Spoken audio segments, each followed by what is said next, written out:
പാലക്കാട്ടും ആലപ്പുഴയിലും ഇന്ന് തെരുവ് നായയുടെ ആക്രമണം ഉണ്ടായി. പാലക്കാട് ചെർപ്പളശ്ശേരിയിൽ 6 പേർക്കാണ് നായയുടെ കടിയേറ്റത്.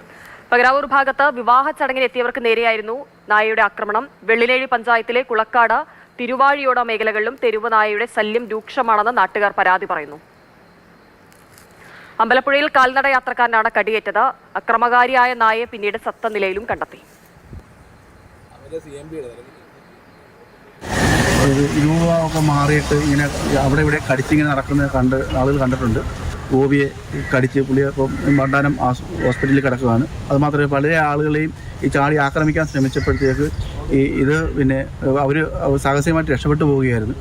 അപ്പോൾ ഈ പട്ടി പിന്നെ ഇവിടുത്തെ ഈ പ്രദേശത്തുള്ള ഒരുപാട് പട്ടികളെ കടിച്ചിട്ടുണ്ട്. അപ്പോൾ അതിന് പിന്നെ ശക്തമായ രീതിയിൽ നമുക്ക് ഇതിനെ ഇല്ലാതാക്കി പിന്നെ ഇതിനെ ഇതിനെ ഇവിടുന്ന് കൊണ്ടുപോവുകയോ അല്ലെങ്കിൽ ഇവിടുന്ന് അതിനെ കൊന്നു കളയുകയോ ചെയ്യുന്ന ഒരു നടപടി ഉണ്ടാകണമെന്നാണ് ഞങ്ങൾക്ക് പറയാനുള്ളത്.